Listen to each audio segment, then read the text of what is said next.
conversations today takes me to a very interesting story. She's really given her life and her passion to one focus in Antigua and Barbuda and reached the highest heights in her profession, that of permanent secretary. I'm here speaking with Dame Lorna Simon. How are you? Fine, thank you. It's my pleasure to hear your story. Thank you very today. much for having me. So we're going to start from the very beginning. Parents, upbringing, how it shaped your life. Well, I was raised in the village of Liberta to Lena and Cecil Simon. They were humble persons from the village. Before being a farmer, my dad was a teacher, and I was the second of 4 children. I have an older brother who has passed away. Then I have twin brothers who are after me. Okay. And so I was raised in Liberta, attended from a youth, Grace Hill Moravian Church. I was wondering when Moravian Church was going to come into it. So you were Sunday school girl, choir girl. What did you do? Yes. Presently still on the choir. Okay. I was in the King's Daughters and Sons. That was a youth organization in those days. You go up in the church, you become a member of the King's Daughters and Sons. Okay. So brothers and sisters, how did you vibe with them back in the day?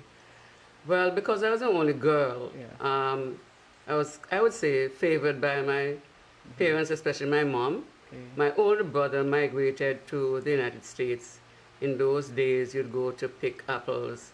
And so I was born actually 20 years after him. That's interesting. My older brother was 20 years older than I was. Wow. So he was really like a father figure to you also. But he lived overseas for most of his older years. Okay. He lived overseas. Why did he go away? Well, in those days, you needed to have a source of income to help your parents. Okay. And so you would go as a seasonal farm worker to the United States. So he did that, married and had a daughter over there. But he had also had 2 children here, my first niece and a nephew. Okay. They resided in the United States. Okay, so your journey from Liberta. Okay, I attended the Liberta, Teacher Mona Primary School in those days. It was a preschool, really. Okay. Teacher Mona was an Adventist lady. She had a preschool on the ground floor of the then church in Liberta. That was at the corner before you get to the present police station. On their left, on the where left, the old church was. In the basement of that church was a preschool. From there, I went to the Liberta Primary School. And in 1964, I did the primary exam, attended, passed, and went to the Princess Margaret School from 1964 to 1969. That was a trek from Liberta. Yes. Because you lived in Liberta? I lived in Liberta, yes.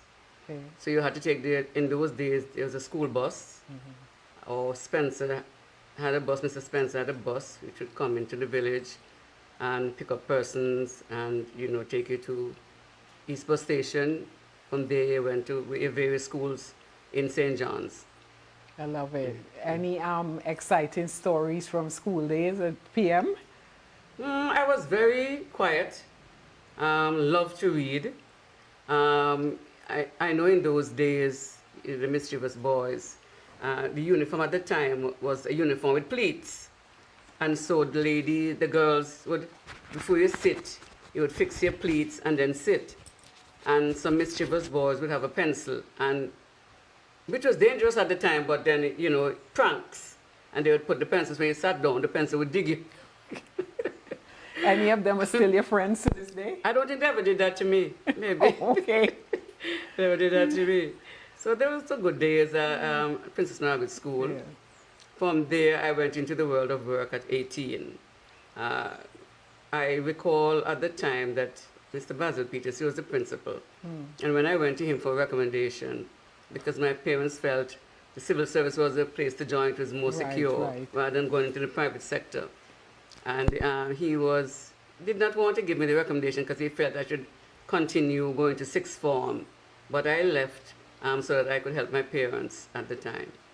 So I seem to get that a lot in interviewing people around your age. Was it something that you didn't really have much of a choice back in those days? It's either you join the civil service or you try to, help support your parents who probably were working in a sugar factory or they were working in domestic situations and so. Well, I hear that a lot. Yeah, at that the you time, go straight from school to yes, a job. Because your parents, especially if you're born into a poor family, and there was no other source of income, your first thought was to, and you had younger siblings, Right. was to go into the world of work so you could help and elevate your parents. Right. And as I recall now, I wish they were around so that I could show on them, some of the benefits that I have achieved now that they weren't able to Right. achieve in those years. So going to work, what was work like? Did you move around or you stayed at one thing? My first assignment was magistrate's court. Boy, you went straight into... Yes, at 18 magistrate's court. It was not a firm appointment, but I was Yeah. clerk to Magistrate Oswald Jack at the time. Okay. And I enjoyed that because we would go to various, you have district courts. So we'd go to Bowlands, we'd go to Parham, we'd go to All Saints. And I quite enjoyed that, going in, sitting down, making notes to the magistrates in court. And I started that assignment on the 24th of September. You remember that Yes, so clearly? I remember that date. What happened on that day? Why you remember it so because clearly? it was my first assignment. Oh, so you were excited? Yeah, I was excited. And I worked there until October. But it wasn't a firm appointment, so I was then transferred to Central Board of Health as a junior clerk. Because the position I was assigned to, I was only an acting appointment. It was an acting appointment. And so I remember crying because I did not want to leave magistrate's court. And Mr. Jack called the establishment to see if they could keep me. Tried to beg for you. But they couldn't because it wasn't a firm appointment. Yes, yes. When I went to Central Board of Health, I was appointed junior clerk. So that was a firm position. Right. From there, I progressed to the public service, senior clerk, assistant secretary, senior assistant secretary, principal assistant secretary, and at principal assistant secretary at government those days where I left and went to university. Okay. Why did you think that you thought that, okay, I want to be in this now? This is really what I want to do. Well, at the time, Stephanie Archibald was chief training officer. I remember her. So she encouraged us to further our education. So what I did in between, before I went off to university, I did a certificate in public art at LORNA. Okay. And from there, the credits I got enabled me to pursue the first year university degree here through University Center at the time, which is now open campus. And getting the credits from there, I went on to Cayfield in Barbados. Since I was a senior public servant at the time, I believe I would have been upgraded to permanent secretary in no time. Right. And so I did a degree in public sector management. Okay. Came back. Dr. Williams asked that I be his permanent secretary in the Ministry of Tourism. So I went straight to the Ministry of Tourism. Then from there, I was transferred to sports with Mr. Guy Haywood. Then went to Government House, worked there for a few years, worked as in the Chancery, where the national awards were being assigned, given out at that time. And while there, the position of supervisor of elections came up, and I was asked if I wanted to take up the position, which I did in November 2002. And in between all of this, you had how many beautiful children? I have two wonderful sons. And they came somewhere in this trajectory. Yes. One was born in 71, the first one, and Marlon. And the second, Damien, he was born in 1979. And how did you find juggling that professional focus that you obviously had with your children? Because it comes up a lot these days. So mothers say they don't have the time, but you did have the time. Yeah, well, in 71, when my first son was born, my mom was still alive. Okay. And so she took care of him I think she actually spoiled him. Because I remember one time when she was taking care of him, she went across the road to a neighbor and actually fell. And she ensured that she held the child up, even though her knee was cut. She made sure that there was no injuries to the child at the time. Okay. And my mom died in 1977 when my Okay. first child was 6. And then my second child was born in 1979. But by that time, my dad had died in 78. So my second son doesn't know any of his grandparents, Oh, his okay. maternal grandparents. You think it makes a difference between the two of the boys? I think the second one would have liked to know his grandparents. Yeah. So all he has seen is photographs. Okay. And so while I was working, he had other relatives who took care of them. Right. And then as I was in St. John's, they both attended primary school in St. John's, St. Michael's, then on to the St. Joseph's Academy. So Okay. they never had the opportunity to go to like a government school in the village. Oh, okay. They always went to school in St. So, John's. how did you encircle them then with that village community that you would have grown up with? Because they obviously have some serious values. You can see it. Well, I still lived in Liberta at the time because I only moved to Belmont in 2000. Okay. So all those years they grew up in the village. The younger one, he played soccer. Okay. I don't think Marlon was ever a sports person, but Damien, he played soccer. So he migrated to the States on a part soccer scholarship. Okay. And from there, he pursued his professional career. I'm glad you brought that up, though. How come you never left? Because you could have. But because you've grown up in the public service, you come to the ranks, and so I never really saw, in those days, I don't think it was as now where you would go overseas, study, and then stay over there. My roots were always here. And I then you were wanted- bonded as well, right? If you went away, you had to come for back and 2 years. fulfill. Yeah, only for 2 years. So you could have stayed overseas. You could have gone overseas. I had relatives overseas, but the urge was just not there to migrate overseas. You loved your home, Yes. and you saw what we had here. Bringing up children, for me, I always think that here's a beautiful place to bring up your children. Very much so. Yeah. Because when you travel and you see some of the type of discipline we instill in our children, Right. you go to some countries and they will tell you you can't spank your children and the sort of thing. Yeah. So And contrary to popular belief, our education system is on point. yes, Contrary to popular belief. yes. But I digress. Back to you. So, any chance of any hobbies that you have? Gardening, cooking, or your life was just 24/7 children and Well, I love reading. government? I love reading. Yeah. It's only in my later years now I've started collecting orchids. I love orchids. They're pricey plants. Yes. And so I think I neglect them from time to time. But They especially don't when mind I a bit of travel. a neglect. That's one thing about Especially orchids. when I Yeah. travel. Yes. But reading was my main hobby. Yes, yes. Reading, I love to read. Now I don't do so much of it, maybe because when you go to university, you have to do all the studying. So I love TV now. So who helped you along your way in your journey? Because everybody has, even if it's one or two people, a small handful of people that they would like to remember as the people that helped to network them, and be their professional village, so to speak, or personal village, Who were those special people?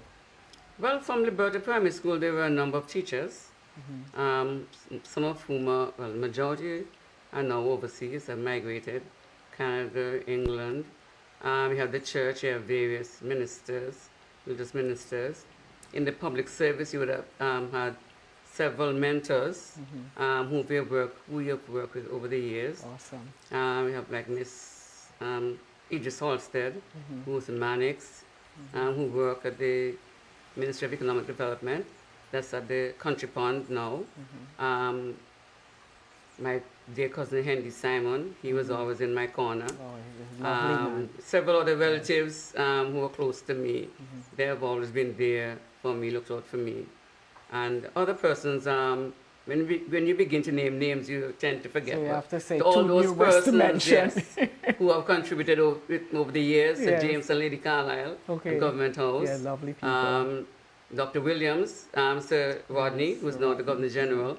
I was firstly his permanent secretary, Right. and Sir Lester Bird, he was the one who recommended me for the position of Supervisor of Elections, Okay. and other persons over the years.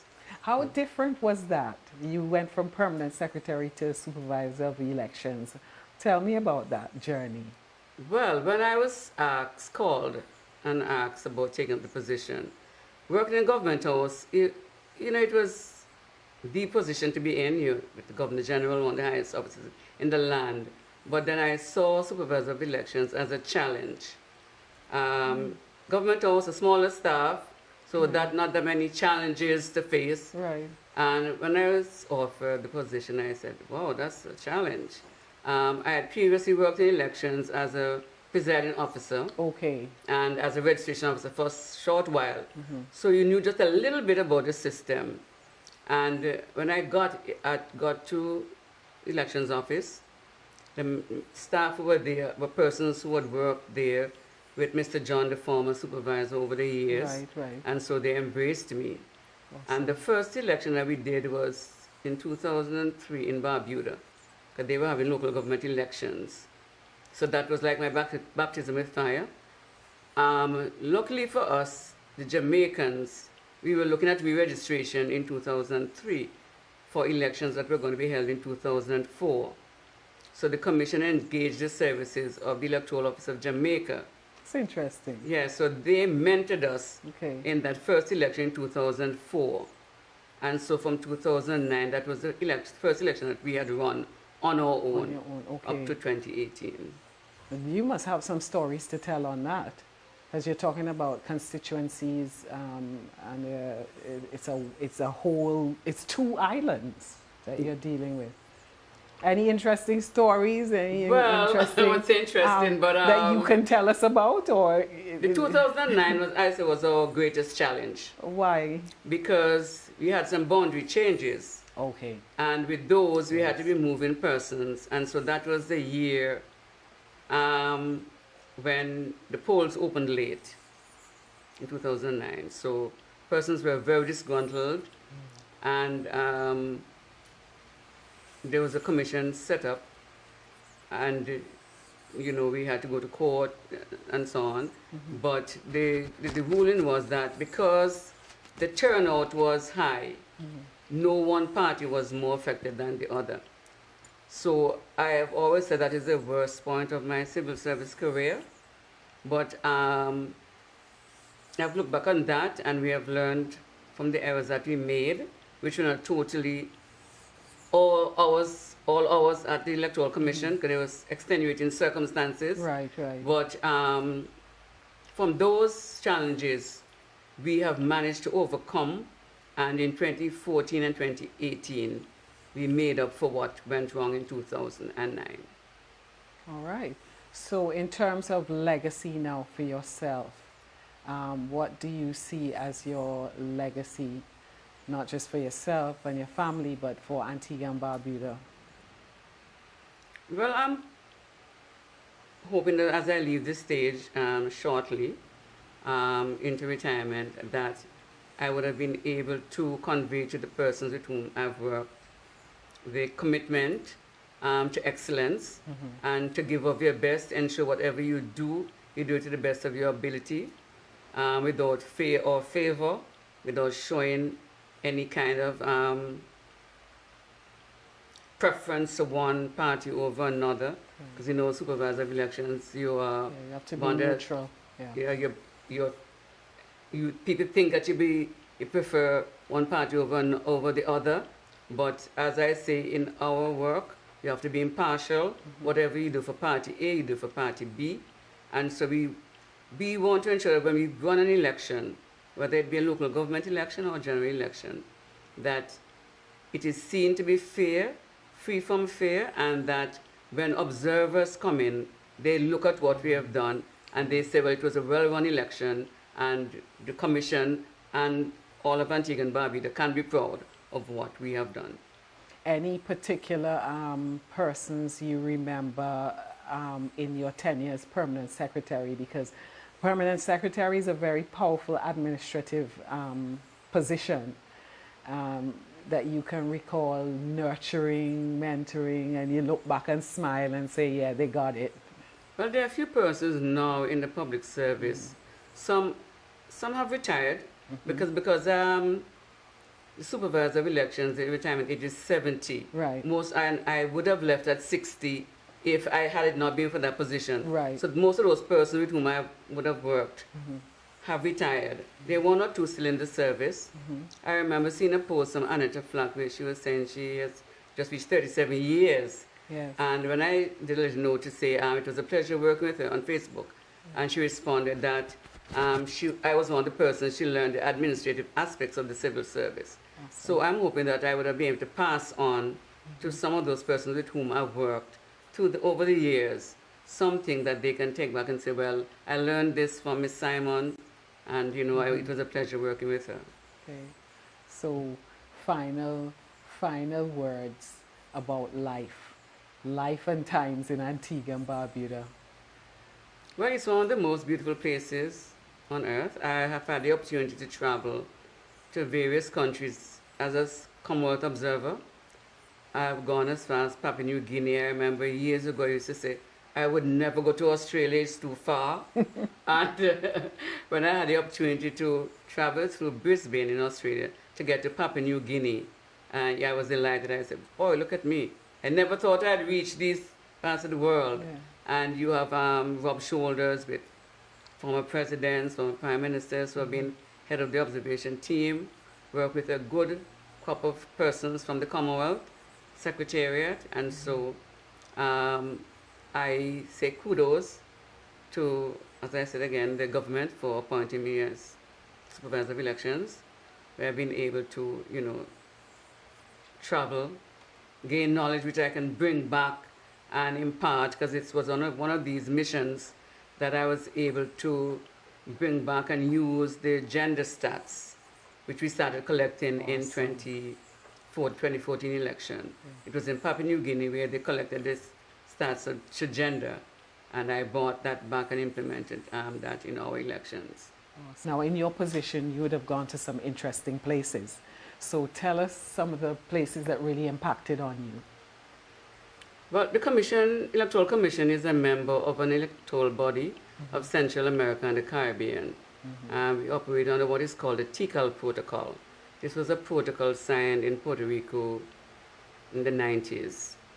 And so we attend conferences in Central America, and we also receive invitations to observe elections. So I would have gone to Nicaragua, Panama, Guatemala, El Salvador, Costa Rica. I've been to a conference in Colombia. I've been to Brazil, but that was an inter-American conference put on by OAS. My very first overseas trip as supervisor of elections was to India. That's an interesting concept. That was in the Commonwealth. It was a Commonwealth conference. And at that conference, we were taken to one of the rural areas where they were doing an election. And it was the first election where I saw voting by a machine. And the first election where I saw persons lining in placing different lines, male in one line, female in another line. And you voted by machine. We eventually invited the gentleman from the company, Bharat Electronics, that was the name of the company, in India. And he actually did a demonstration of the machine where you mark the ballot on the machine. At the close of the poll, you get the results right away. Right away, yes. Right away. So I had come back and recommended that to the commission, but that electronic voting is an expensive proposition. I have also been to Nauru, which is a tiny island in the Pacific. And when you flew in, Norway is 23 square miles. Oh my goodness. So it's much smaller than Barbuda.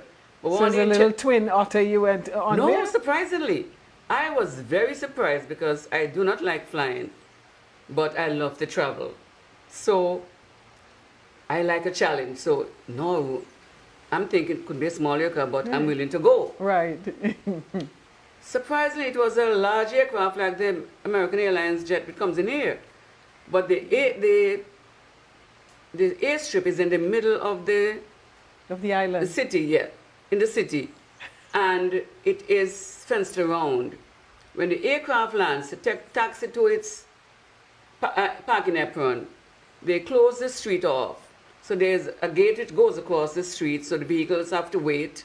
And then the aircraft taxis across the street, parks up, then they remove that. I found that very interesting. Totally fascinating. Yes. And what I'm always amazed by, I said, Norway is so small for that size of aircraft, and Barbuda is 62 square miles. That's right. And all you have, the largest aircraft going there is a 19-seater. So I'm saying, these people don't know what they're missing out on. Absolutely. 23 square miles. When you fly over, you see the little tiny dot on the ground. I was so amazed. That's an interesting point. So amazed. Yes. And I never heard of Norway before. Okay. But they were having elections, and I was a Commonwealth observer. Okay. I also have been to Belize as a Commonwealth observer. So I've done Belize, Papua New Guinea. As I said, I've been to Papua New Guinea twice. And when you go to these places as an observer, do they keep you, are you like in a grouping and you have to keep away from the general populace, or is it a very focused grouping? You get together, you strategize, yes. And I guess a tongue twister. Yes. And because Papua New Guinea is so huge, you had to take an aircraft from one part to the other. So you were there for like a week, which, and I was so amazed because coming from a tiny 108 square mile island, and now you're using an aircraft to get to one place to observe elections. But what I like about Commonwealth observation is that you stay on the ground after the elections, you prepare your report. Okay. Which, as opposed to CARICOM, where a day or two after you leave, and the duty is now up to the head of mission to prepare that report. You maybe can send it to the other observers for input. But for Commonwealth, you stay on the ground and that report is prepared there before you leave. Okay, so you actually get to see your work. Yes. There may be one or two tweaks, which they will send to you, and then it is finalized and then sent to Commonwealth Secretary General, head of government of the particular country, and to other electoral persons.